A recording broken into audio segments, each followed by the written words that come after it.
Now what if I told you a chicken fried this rice? A complex task is just a series of simple tasks slammed together, right? The roulade, wrapping one thing around another thing to make a more better thing.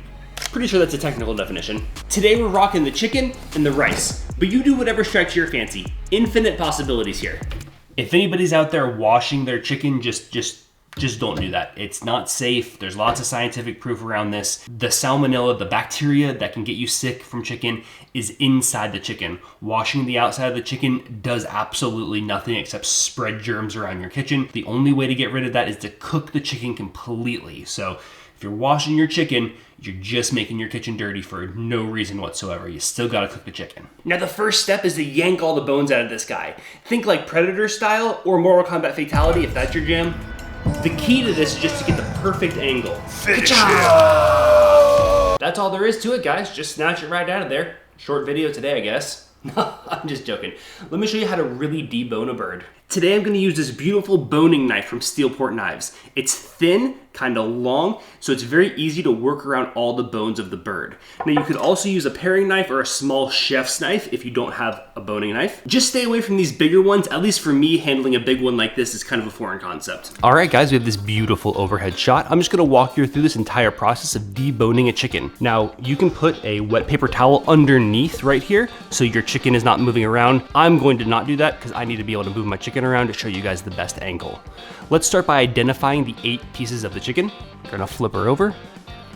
Starting on top here, we have the 2 wings attached to the 2 breasts, attached to the 2 thighs, and attached to the 2 legs. We're gonna start on the back side, so the other side of this. Every bird is exactly the same. They all have these 8 pieces, plus a little chicken butt. We're going to start by isolating the spine, making a slice on either side of this spine, and then working our way around the cavity of the chicken.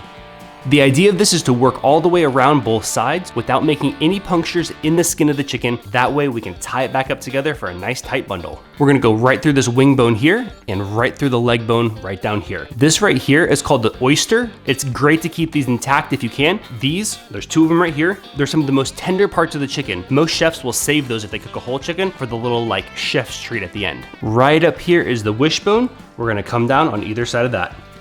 Right there is where the wing was connecting to the main body, so now we have that separated. Right here you can see the thigh bone joint. We're gonna separate that and then we're gonna get the thigh bones out after we get this main carcass separated.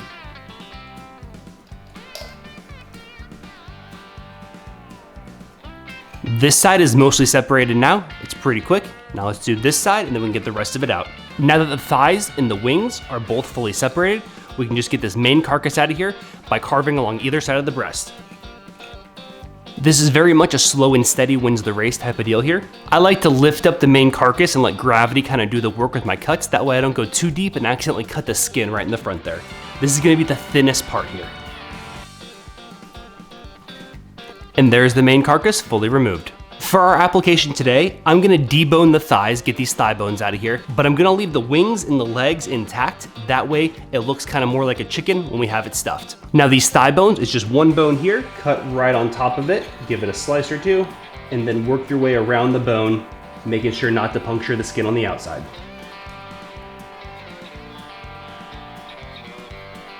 For the other one, the exact same thing. We're just gonna cut into it, pull it out. Just feeling around, making sure there's no little pin bones or anything in there. Oh, see? A little guy right there.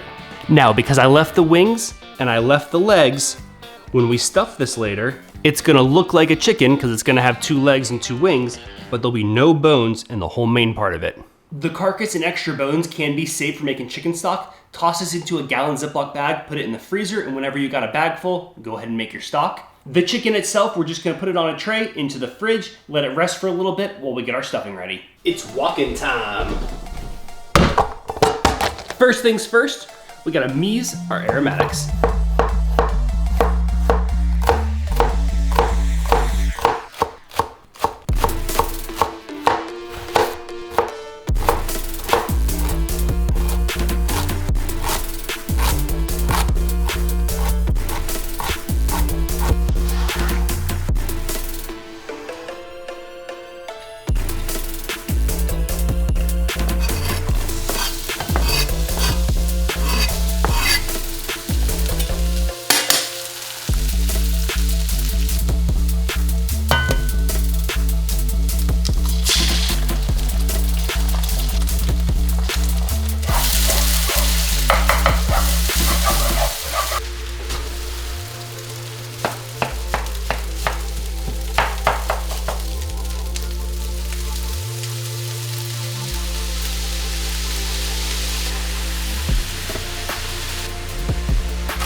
to assemble.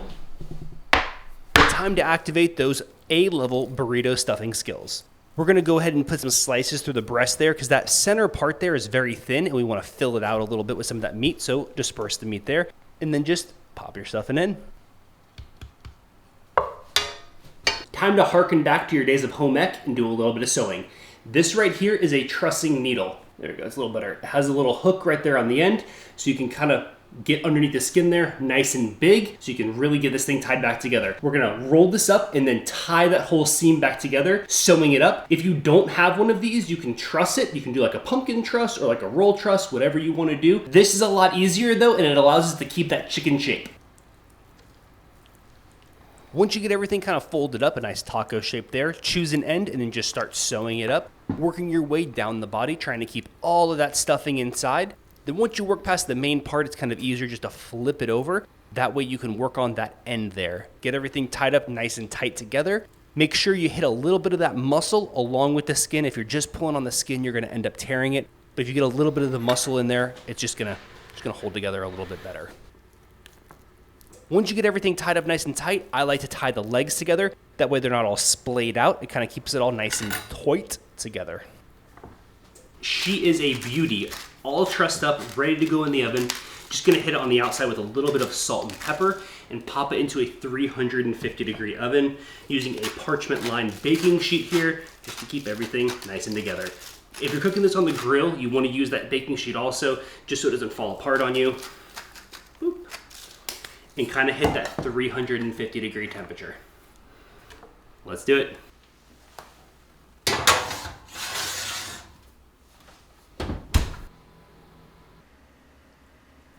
Out of the oven and ready to go. I forgot to mention, we got one of these in there. This is a meter wireless thermometer. It is stuck right in the thick part of the breast over here on the chicken.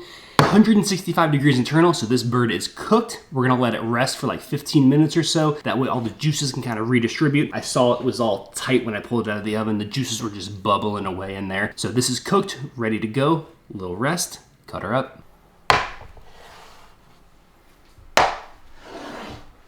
About an hour and 45-minute cook time on this bird here. Now I'd always recommend cooking to temperature and not time. Use something like one of these leave-in thermometers or an instant read thermometer to spot check it during the cook. If you have a bigger bird, it's gonna take longer. Smaller bird, it's gonna take a little bit quicker, a little bit less. There you go.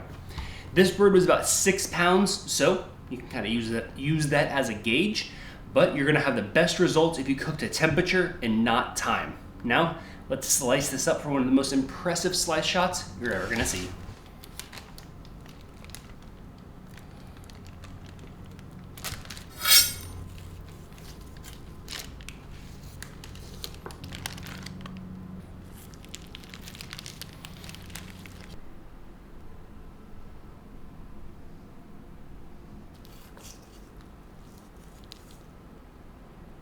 Join us next week as we put things into other things to make things.